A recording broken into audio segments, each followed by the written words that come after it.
Hello, Taurus, Sun, Moon, Rising, and Venus signs. Kamusta po kayo? Sana po nasa mabuti kayong kalagayan. Welcome back po sa Star Tarot. Kung bago po kayo rito, welcome na welcome din po kayo. And thank you po sa inyong suporta. I truly appreciate it. God bless you all. Tignan po natin ngayon ang mga messages ninyo for the next 3 months. No, October, November, and December. Okay, so the next 3 months po. The last 3 months of the year. Yan. And pre-shuffle ko na po yung cards ninyo kanina before the reading, kaya magpipick up na lang ako ng magpipick up sa ngayon. Okay? Thank you. Ayan. So this is for December, this is for November, and this is for October. Ayan. So tignan natin. Paunang card ninyo, napakaganda. Agad-agad, Taurus, we have the Emperor energy. Everything is going to be back in order, no? Maayos mo na ang lahat ng dapat ayusin.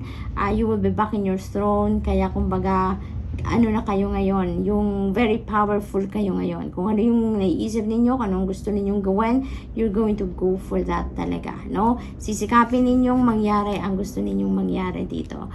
Maaring ang focus ng iba sa inyo dito, Taurus, is to lay a solid foundation in terms of your money, career, and finances, and also family and relationships, no? Maaring yun ang mga areas na medyo na-neglect siguro ninyo in the past, pero ngayon, you are back in your throne, kaya maaasikaso na ninyong muli kung ano yung mga na-neglect ninyo in the past, and which is yung major areas ang maaring yun ang pinaka-priority ninyo sa ngayon. So that's really good. That's really good. Kasi magfo-focus na muli kayo sa trabaho ninyo, sa source of income ninyo, sa pagpaparami ng pera, yung ganon. And also, for taking care of your family, no? And your relationships.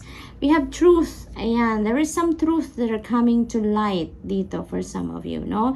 This is going to be a mind-blowing truth na maaring dumating dito, no? Maaring hindi ninyo ito inaasahan, no? Na mga impormasyon na marireceive ninyo, kaya it's going to be, parang mawiwindang kayo sa mga maririnig ninyo. We have desert passage, trust there's a divine plan. Ayan, magtiwala lang kayo, Taurus, no? For some of you, huwag kayong mawala ng pag-asa, no? Huwag kayong mawala ng pag-asa, magtiwala lang kayo na there is a divine plan for each and every one of us, no? Hindi ibig sabihin na kung ang mga hinihintay ninyo, ine-expect ninyo, hindi pa nangyayari, talagang hindi na yan mangyayari, no? Huwag kayong mawala ng pag-asa. Always keep your hope and faith alive, and always hope for what is the best, no? Dahil lagi naman, 'di ba, ang binibigay sa atin, ang piniprepare sa atin ng divine universe is kung ano ang best para sa atin. Kaya just in case, no, may mga experiences kayo dito na hindi masyadong favorable sa inyo, or kung mga in-expect niyo hindi nangyayari, hindi dumadating, there are so many valid reasons behind that, no? At maaring hindi nyo na kailangang alamin, magtiwala na lang kayo, no? Magtiwala na lang kayo na kung ano ang mga nangyayari sa buhay ninyo sa ngayon, ano ang mga nag-unfold na mga sitwasyon sa buhay ninyo, that is part of the divine plan, no? And kung hindi man masyadong maganda ang inyong sitwasyon sa ngayon, for some of you, huwag kayong mag-alala, stepping stone lang yan towards what is best, no? Something better, no, is coming your way. Piniprepare pa yan ng divine universe, no? Kung may mga nararanasan tayong hindi masyadong maganda, asahan ninyo na merong bonggang-bonggang dadating, no? Na papalit dyan sa kung ano man ang mga pangyayaring hindi masyadong maganda. We have 4 of Cups. Ayan, 4 of Cups. So, maari talaga na may mga may mga nararamdaman ng iba sa inyong boredom na, no? May boredom na, may mga disappointment siguro kayong napapick up dito, no?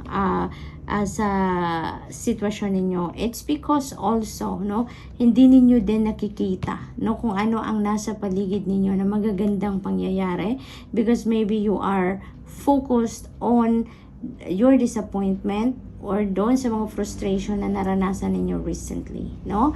Ang advice sa inyo ng 4 of Cups na to, there are opportunities around you. So, make sure that you open your eyes, buksan ninyo ang sarili ninyo, magtingin-tingin kayo sa mga nangyayari sa inyong paligid, no? Dahil meron mga opportunities na nandyan sa paligid ninyo na lumalapit sa inyo, kumakatok sa inyo.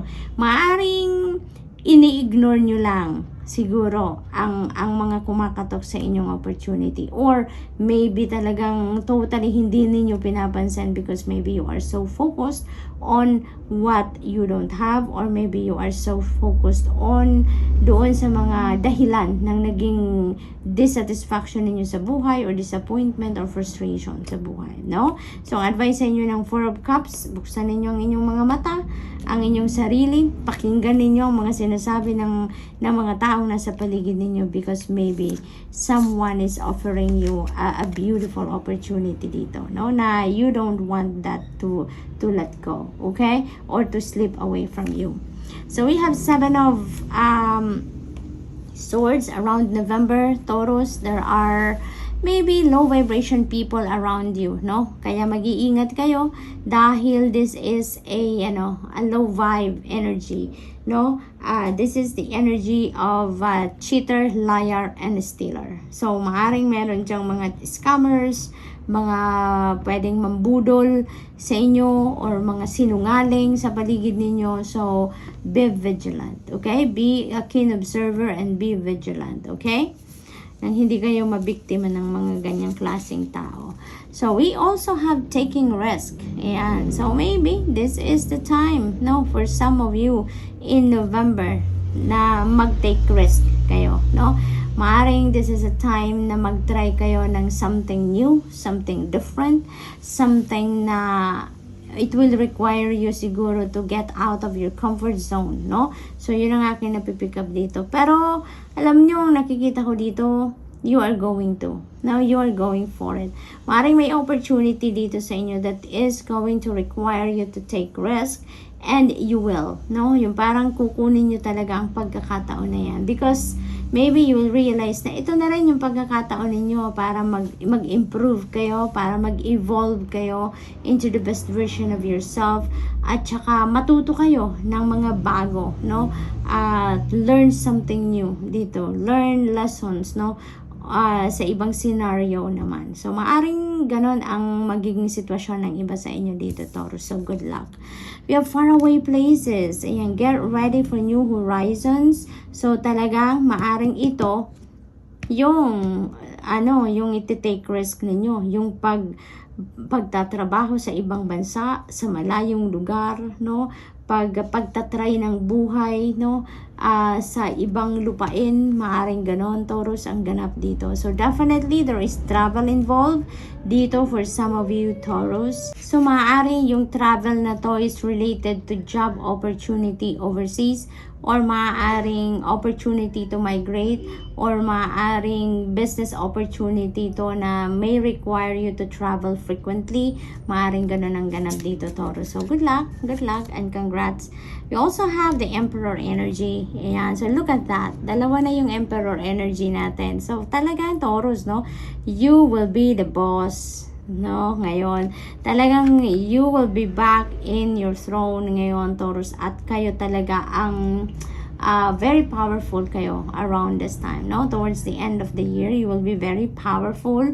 Mangyayari dito kung ano man yung mga gusto ninyong mangyari. You are going for it.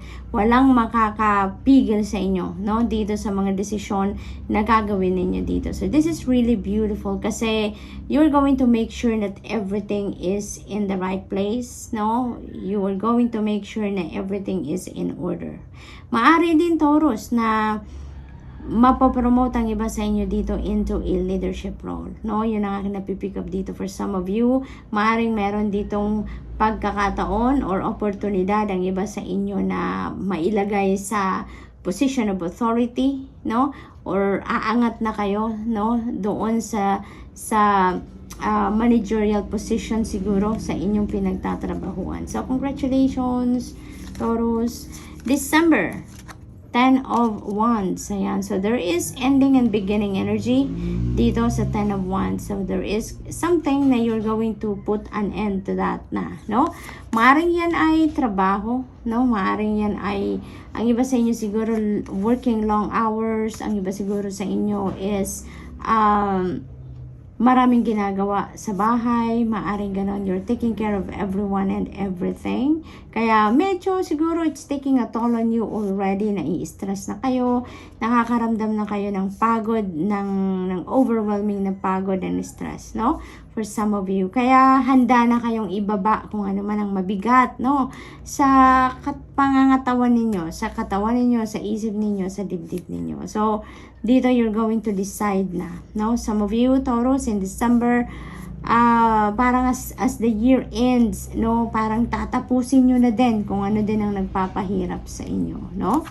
So, what else? We have stillness. Ayan. So, towards the end of the year, dito, December, there is a need for you na muni-muni kayo, no? Maybe for you to be able to re-evaluate the things that are happening sa buhay ninyo and around you, no? Ano na ang mga nangyayari, ano na ang mga ginawa ninyo, anong mga resulta ng ginawa ninyo, ano yung mga effects ng mga steps na ginawa na ninyo sa iba't ibang parte ng buhay ninyo.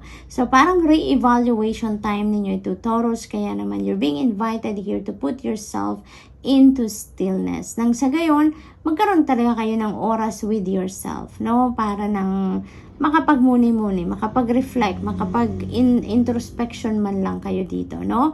Para nang sa gayon, maging handa kayo, no? As you enter 2024, handa na kayo para sa bagong taon. Alam nyo na kung anong direction ang titikin ninyo, what are the things, what are your plans, no? Anong mga bagay ang sisimulan ninyo, ang gagawin ninyong pagbabago or idadagdag sa mga dati na ninyong ginagawa. So, re-evaluation time. Yun ang akin napipick up dito sa stillness, no?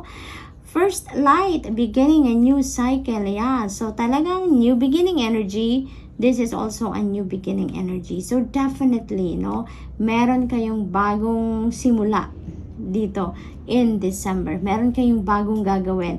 Maari din ng mga ano yung bagong belief system, maaring bagong paniniwala, mga bagong perspective, mga bagong plano, bagong ideas, maaring ganun din. Or maybe, you know, bagong bahay. Maaring ang iba sa inyo, maglilipat bahay, bagong tirahan. Maari din na bagong trabaho ang sisimulan ninyo dito. Or bagong way of life. Maaring ganun din ang gagawin ninyo dito. Lalo na meron na kayong isasara, 'di ba? Meron kayong tatapusin na difficult situation. Kaya maaring bagong buhay din ito for some of you, Taurus. So what else? We have Two of Swords. Ayan, so Two of Swords. There is a decision that you need to make dito around December din. So maybe that is related sa mga plano ninyo, no? What are the plans that you are going to make, no?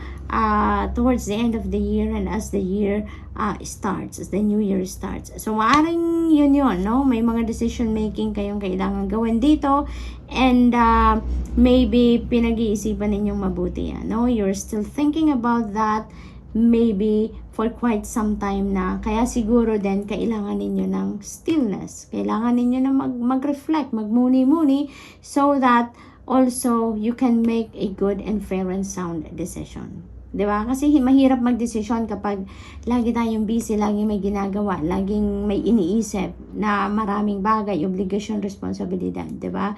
We can't focus on the things that we need to decide on, 'di ba? Kaya maaring kailangan mo muna mag-step back ng kahit konting oras lang sa pinagkakabisihan ninyo para makapag-isip-isip kayo kung ano ang kailangan ninyong gawing decision dito, no?